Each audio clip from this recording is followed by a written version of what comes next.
Hello everyone, welcome back to my channel. നിങ്ങൾ ഇതുവരെ എൻ്റെ ചാനൽ സബ്സ്ക്രൈബ് ചെയ്തിട്ടില്ലെങ്കിൽ സബ്സ്ക്രൈബ് ചെയ്യുക. ഈ വീഡിയോ ബാക്കിയുള്ളവർക്ക് യൂസ്ഫുൾ ആവുമെന്ന് തോന്നുന്നുണ്ടെങ്കിൽ ഷെയർ ചെയ്യുക, ലൈക്ക് ചെയ്യുക. നിങ്ങളുടെ അഭിപ്രായങ്ങൾ താഴെ കമന്റ് ചെയ്യുക. ഇന്നത്തെ ടോപ്പിക് ഇതാണ്: what do you mean by percentile which is used in exams like CAT, UGC NET, etc. and how we can calculate the same using Excel. Myself, Sharon Thomas. ഇതായിരുന്നു കഴിഞ്ഞ UGC NET June 2020 result. ഒരുപാട് confusion ഉണ്ടാക്കിയ ഒരു result ആയിരുന്നു അത് പലർക്കും. Reason എന്താന്ന് വെച്ചാൽ ചില സബ്ജക്ട് റിസൾട്ട് വന്നത്, മെജോറിറ്റി സബ്ജക്ട് റിസൾട്ട് വന്നത് പെർസെൻറ്റേജിലും, കൊമേഴ്സിന്റെ മാത്രം റിസൾട്ട് റിലീസ് ആയത് പെർസെൻറ്റൈലിലും ആയിരുന്നു. അപ്പോൾ വളരെ സിമ്പിൾ ആയിട്ട് പറഞ്ഞാൽ ഇത്രയേ ഉള്ളൂ: ടോപ്പ് 6% ആളുകൾക്കാണ് നെറ്റ് അവാർഡ് ചെയ്യുന്നത്. അതേസമയം JRF അവാർഡ് ചെയ്യുന്നത് അപ്രോക്സിമേറ്റ്ലി ടോപ്പ് 1% വരുന്ന ആളുകൾക്കാണ്. ടോപ്പ് 1%ൽ വരുന്ന ആളുകൾ. അപ്പൊ പെർസെൻറ്റൈൽ എന്ന് പറയുകയാണെങ്കിൽ 100 ചെയ്താൽ അത് മൈനസ് ചെയ്താൽ മതി. അതായത് ടോപ്പ് 6% എന്ന് പറയുകയാണെങ്കിൽ എന്താണ് 100 മൈനസ് 6. അപ്പോൾ അപ്രോക്സിമേറ്റ്ലി 94% ആൻഡ് എബവ് ഉള്ളവർക്കാണ് സാധാരണ ആ റേഞ്ചിലാണ് അവാർഡ് ചെയ്യുക. പിന്നീട് ചെറിയ ഒരു വേരിയേഷൻസ് അങ്ങോട്ടും ഇങ്ങോട്ടും വരും. കാറ്റഗറി വൈസ് കാൽക്കുലേഷൻസും നോർമലൈസേഷനും ഒക്കെ കഴിഞ്ഞിട്ട് ഇപ്പോൾ 95.63% ഫൈനൽ കട്ട് ഓഫ് വന്നത് കൊമേഴ്സിൽ. അതേസമയം 99 എന്ന് പറയുന്നത് ആ ഒരു എല്ലാ കാൽക്കുലേഷനും കഴിഞ്ഞിട്ട് 99.35. അപ്പൊ ഈ ഒരു വേരിയേഷനെ ഉണ്ടായിട്ടുള്ളൂ. അല്ലാതെ ഹിസ്റ്ററിക്ക് 54ഉം കൊമേഴ്സിന് 95ഉം വന്നത് കൊണ്ടാണ് അത്രയും ടഫ് ആയിരുന്നോ എന്ന് ചിലർ ഡൗട്ട് ചോദിക്കുന്നുണ്ടായി. അപ്പോഴാണ് ഞാൻ വിചാരിച്ചത് എന്നാൽ അതിന്റെ ഒരു ക്ലാരിഫിക്കേഷൻ കൊടുക്കാമെന്നുള്ളത്. അപ്പോൾ ഓൾമോസ്റ്റ് നല്ല സെയിം ഇത് തന്നെയാണ്. ക്രൈറ്റീരിയ ഒരിക്കലും മാറിയിട്ടില്ല. ഈ ഒരു സെനാരിയോയില് ഉണ്ടായിട്ടുള്ളത് എന്ന് വെച്ച് കഴിഞ്ഞാൽ ഇത് ക്രോസ് എക്സാമിൻ ചെയ്യുകയാണെങ്കിൽ കൊമേഴ്സിന്റെ കട്ട് ഓഫ് വരുന്നത് ഇതിന് മുമ്പത്തെ പ്രാവശ്യങ്ങളിൽ ഒരു 54.67, 58. അപ്പൊ ഇത്രയൊക്കെ വേരിയേഷൻസേ വന്നിട്ടുള്ളൂ പെർസെൻറ്റേജ് വൈസ് നോക്കുകയാണെങ്കിൽ.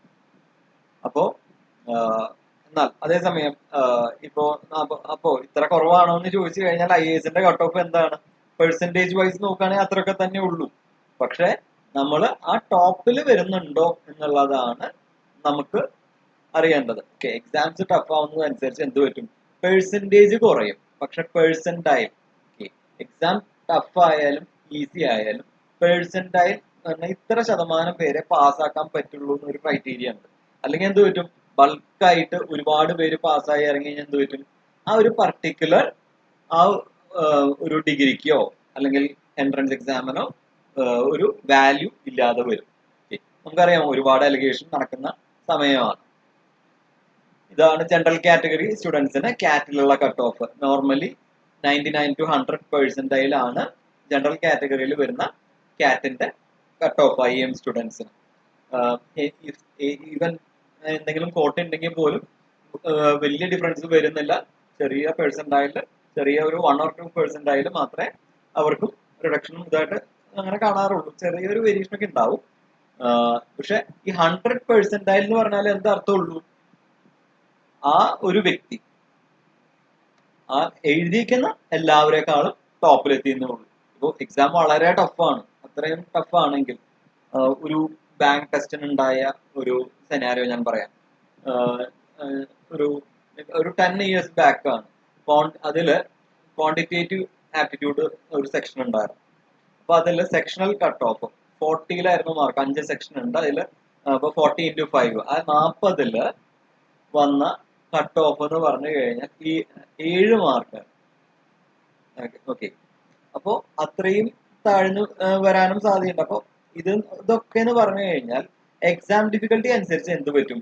Percentage off cut off range മാറിക്കൊണ്ടിരിക്കും. പെർസെൻറ്റൈൽ എന്ന് പറയുന്നത് എത്ര പേർക്ക് അവാർഡ് ചെയ്യാം. നെറ്റിന്റെ കേസിൽ അത് ടോപ്പ് 6% ആണ്. JRFന്റെ കേസിൽ അത് ടോപ്പ് 1% വരുന്ന ആളുകൾക്കാണ്. ഓക്കെ, ഇൻഡയറക്ട്ലി പറയുകയാണെങ്കിൽ എന്താണ്? JRFനും 99% കിട്ടിയാലാണ് JRF കിട്ടുക എന്ന് പറയാം. നെറ്റിന് 94% കിട്ടുകയാണെങ്കിൽ നെറ്റ് കിട്ടും എന്ന് പറയാം. ഇനി നമുക്ക് അതിന്റെ കാൽക്കുലേഷൻ പാർട്ടിലേക്ക് പോകാം. ഓക്കെ, അപ്പോൾ എല്ലാവരും കമ്പ്യൂട്ടർ ഉള്ളവരാണെങ്കിൽ എക്സൽ ഓപ്പൺ ചെയ്ത് വെച്ച് കഴിഞ്ഞാൽ ഈ പറഞ്ഞിരിക്കുന്ന പോലെ നമുക്ക് വാല്യൂ, ഞാൻ എക്സൽ ഓപ്പൺ ചെയ്യാം. ഓക്കെ, അപ്പോൾ ഓൾറെഡി ഞാനിവിടെ ഇത് ചെയ്ത് വെച്ചിരിക്കുകയാണ്. ഇതുപോലെ ഏതെങ്കിലും ഒരു റാൻഡം ഫിഗർ, ഓക്കെ, അപ്പോൾ ഇത് റോൾ നമ്പർ ആണ്. Roll number 901 to 920. എക്സലിൽ ഇത് ജനറേറ്റ് ചെയ്യാനായിട്ട് എന്തുണ്ട്? ഓട്ടോ നമ്പറിംഗ് മെത്തേഡ് ഉണ്ട്. ഫോർ എക്സാമ്പിൾ 901 അടിച്ചു, തൊട്ട് അടുത്ത സബ്സിക്വന്റ് നമ്പർ അടിച്ചിട്ട് ഇത് രണ്ടും കൂടി സെലക്ട് ചെയ്തിട്ട് റൈറ്റ് സൈഡിൽ ഇവിടെ കാണുന്ന ഇവിടെ ഒരു പ്ലസ് വന്നത് കണ്ടോ? അത് വന്നു കഴിഞ്ഞാൽ അത് ക്ലിക്ക് ചെയ്തിട്ട് താഴേക്ക് പതുക്കെ ഡ്രാഗ് ചെയ്താൽ മതി. ഇപ്പൊ എന്തായി? റോൾ നമ്പേഴ്സ് ക്രോണോളജിക്കൽ ഓർഡറിലാണെങ്കിൽ നമുക്കിത് അഡോപ്റ്റ് ചെയ്യാവുന്ന ഒരു മെത്തേഡാണ്. ഓക്കെ, ഞാൻ ഡിലീറ്റ് ചെയ്യാണ്. ഓക്കെ, ഇതേപോലെ തന്നെ എന്തുണ്ട്? ഇപ്പൊ ജനുവരി, ഓക്കെ, ഫെബ്രുവരി, ഇതും ഓട്ടോമാറ്റിക്കലി വന്നു. സൺഡേ, ഓക്കെ, അപ്പൊ ഇങ്ങനെ ഇതൊക്കെ ഓട്ടോ ഫിൽ ഓപ്ഷൻ എന്ന് പറയും. അപ്പൊ ഞാൻ ജസ്റ്റ് പറഞ്ഞ കൂട്ടത്തിൽ കാണിച്ചു എന്നേ ഉള്ളൂ. ഇനി ഗോയിങ് ബാക്ക്, സബ്ജക്ട് 1, 22, 25 ഇങ്ങനെ ഇതുണ്ട്. ഇവിടെ എന്താണ് തന്നിരിക്കുന്നത്? 94% ഉള്ള ആള്, അത് സെയിം ആസ് എന്താണ്? ടോപ്പ് 6% ആണ്. 80% എന്ന് പറഞ്ഞാൽ 100 ഇത് കുറച്ചാൽ എത്രയാണ്? 80 കുറച്ചാൽ ടോപ്പ് 20% ആണ്. അപ്പൊ ഇത് കാൽക്കുലേറ്റ് ചെയ്ത് കണ്ടുപിടിച്ച് തന്നു. എത്രയാണ്? 86.46 ആണ് 94%. ഓക്കെ, ഇവിടെയോ 67.6. ഇതെങ്ങനെയാണ് നോക്കാം. പല മെത്തേഡ് ഉണ്ട്, ഫോർമുല വെച്ചിട്ടും ഉണ്ട്, അല്ലാതെ സാധാരണ ട്രഡീഷണൽ മെത്തേഡും ഉണ്ട്. നമുക്ക് നോക്കാം. അപ്പോൾ സാധാരണ മെത്തേഡ് ആദ്യം നോക്കാം. സാധാരണ മെത്തേഡിലാണെങ്കിൽ ഞാനിത് സെലക്ട് ചെയ്തു, എല്ലാം ആ സെക്ഷൻ മുഴുവൻ സെലക്ട് ചെയ്തിട്ട് സോർട്ട് ആൻഡ് ഫിൽറ്റർ. അപ്പോൾ അവിടെ നമ്മൾ കൊണ്ടുവയ്ക്കുമ്പോൾ തന്നെ കാണാം sort and filter. It is easier to analyse. അത് ക്ലിക്ക് ചെയ്തിട്ട് സ്മോളസ്റ്റ് ടു ലാർജസ്റ്റ് ക്ലിക്ക് ചെയ്യുക. നമ്മളിത് പ്രത്യേകം ശ്രദ്ധിക്കണം. ഇതിൽ എക്സ്പാൻഡ് ദ സെലക്ഷൻ ചോദിക്കുന്നുണ്ട്. അപ്പൊ എക്സ്പാൻഡ് ചെയ്താൽ മാത്രമേ എന്ത് പറ്റുള്ളൂ? അതിന്റെ ലെഫ്റ്റ് സൈഡിലുള്ള റോൾ നമ്പേഴ്സും കൂടി റീഅറേഞ്ച് ചെയ്യപ്പെടുള്ളൂ. അല്ലെങ്കിൽ എന്ത് പറ്റും?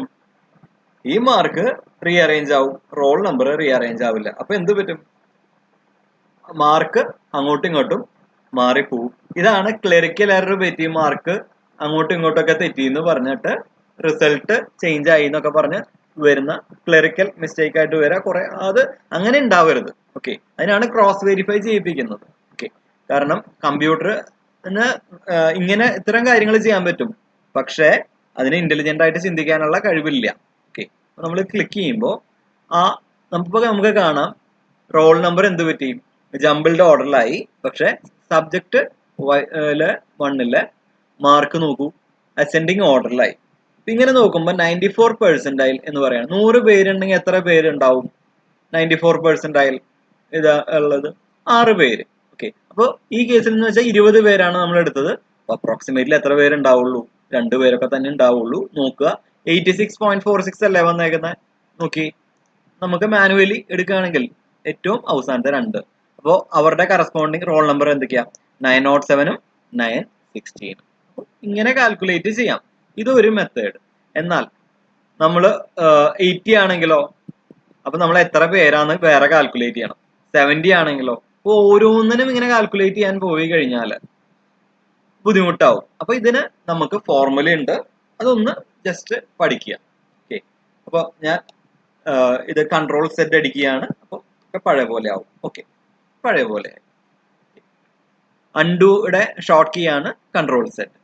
അപ്പൊ ഇവിടെ ഈ ഇതിൽ ഞാൻ ക്ലിക്ക് ചെയ്യാണ്. ഇതിൽ ഓൾറെഡി ഇവിടെ ക്ലിക്ക് ചെയ്യുമ്പോൾ ഈ FX എന്ന് എഴുതിയിരിക്കുന്നതിൽ അതിന്റെ ഫോർമുല എഴുതിയിട്ടുണ്ട്. ഒന്നുകൂടി ഞാൻ ഇവിടെ റീറൈറ്റ് ചെയ്യാം. Equal to. എന്തിനാണ് ഈക്വൽ ടു സ്റ്റാർട്ട് ചെയ്യുന്നത്? ഏതൊരു ഫോർമുലയും റെക്കഗ്നൈസ് ചെയ്യണമെങ്കിൽ എക്സലിൽ ഈക്വൽ ടു ഇട്ട് സ്റ്റാർട്ട് ചെയ്യണം. പെർസെന്റൈൽ, ഒരുവിധം എല്ലാ ഫംഗ്ഷനും സ്റ്റാർട്ടിങ് ലെറ്റേഴ്സ് ടൈപ്പ് ചെയ്ത് കഴിഞ്ഞാൽ ബാക്കി അതിന്റെ സിൻടാക്സ് അല്ലെങ്കിൽ ഇംഗ്ലീഷിലാണെങ്കിൽ ഗ്രാമർ എന്ന് പറയുന്ന പോലെ സിൻടാക്സ് ഓട്ടോമാറ്റിക്കലി വരും. ഈ കേസിൽ പെർസെന്റൈൽ. ഓക്കെ, അപ്പോ കുറച്ച് ടൈപ്പ് ചെയ്തപ്പോൾ തന്നെ അവിടെ വന്നു. ഞാനിനി ടാബ് കീ അമർത്തിയാൽ മതി, ബാക്കി ഓട്ടോമാറ്റിക്കലി പിക്ക് ചെയ്തോളും. ടാബ് അമർത്തിയപ്പോൾ അത് വന്നു. അറേ കോമ കെ എന്ന് വന്നു. അറേ എന്ന് പറഞ്ഞാൽ എന്താണ്? Set of numbers. ഞാനത് സെലക്ട് ചെയ്ത് കൊടുത്തു. ഓക്കെ, ഞാൻ അത് സെലക്ട് ചെയ്യാണ്, ഫുള്ള് സെലക്ട് ചെയ്തു. അപ്പൊ എന്താണ്? I3 മുതൽ, ഓക്കെ, ഇപ്പൊ റോയും കോളവും വെച്ചിട്ടാണ് പറയാ. I3 മുതൽ I22 വരെ, കോമ. ഇതിലൊരു കുത്തോ കോമയോ തെറ്റി കഴിഞ്ഞാൽ എന്ത് പറ്റും? സിൻടാക്സ് എറർ ആവും. ഓക്കെ, അത് പ്രോഗ്രാമിങ്ങിന്റെ ഒരു പ്രത്യേകതയാണ്.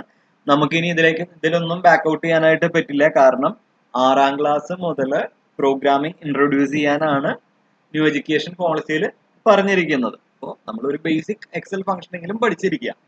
ഇനി ഡോട്ട് കെ എന്ന് പറഞ്ഞാൽ എന്താണ്? What does it denote? അറിയില്ല, നമുക്ക് എന്ത് ചെയ്യാം? അതിൽ വെച്ച് ഒന്ന് ക്ലിക്ക് ചെയ്ത് നോക്കിയാൽ മതി. ഓക്കെ, അപ്പോൾ ഓട്ടോമാറ്റിക് ആയിട്ട് ഇത് എന്തിനെയാണ് ഡിനോട്ട് ചെയ്യുന്നതെന്ന് വരും. അപ്പോൾ എക്സൽ ഹെൽപ്പ് ഇതാ വന്നു. കെ എന്തിനാണ് ഡിനോട്ട് ചെയ്യുന്നത്? K is the percentile value in the range. Okay, അപ്പൊ അതിന്റെ എക്സ്പ്ലനേഷൻ ഇവിടെ കൊടുത്തിട്ടുണ്ട്. ഇങ്ങനെ സെൽഫായിട്ടും നമുക്ക് വേണമെങ്കിൽ എന്ത് ചെയ്യാം? ഓരോ ദിവസം ഓരോ ഫംഗ്ഷൻ വീതം എടുത്ത് പഠിക്കാം. അല്ലാന്നുണ്ടെങ്കിൽ എന്ത് ചെയ്യാം? വീഡിയോ ഇഷ്ടംപോലെ നെറ്റിൽ അവൈലബിൾ ആണ്. ഓക്കെ, ഇനി അപ്പൊ രണ്ട് രീതിയിൽ കൊടുക്കാം. ഒന്നെങ്കിൽ 0ക്കും 1നും ഇടയിലുള്ള ഒരു വാല്യൂ ആയിട്ട് കൊടുക്കാം, അല്ലെങ്കിൽ പെർസെൻറ്റേജ് ഇട്ട് കൊടുക്കാം. അപ്പൊ നമുക്ക് വേണ്ടത് എന്താണ്?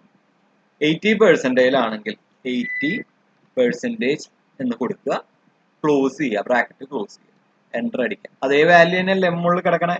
അതെ. ഇനി ആ ഫോർമുല ഇത് തന്നെയല്ലേ ഇവിടെ കൊടുത്ത്? അതെ. ഇതിലോ ഞാൻ ആ ലാസ്റ്റത്തെ ആ ഒരു ഇത് 94% എന്നാണ് കൊടുത്തത്. അപ്പോൾ ടോപ്പ് 94%, അതായത് 94%. ഓക്കെ, ടോപ്പ് 6% പെട്ട ആൾക്കാരുടെ ആ ഒരു മാർക്ക് എത്രയെങ്കിലും വേണം? 86.46 വേണം. 94% കിട്ടാനായിട്ട്. 80% കിട്ടാനോ 67.6. അപ്പൊ ഇങ്ങനെ ഒരു ഡാറ്റ സെറ്റ് നമ്മൾ ക്രിയേറ്റ് ചെയ്യുക. നമ്മൾ തന്നെ എന്ത് ചെയ്യുക? ഒന്ന് വെരിഫൈ ചെയ്ത് നോക്കുക, ശരിയാണോ? ആദ്യം തന്നെ 100 നമ്പർ ഒന്നും അടിക്കണമെന്നില്ല, 10ഓ 20ഓ വെച്ചിട്ട് ചെയ്യാം.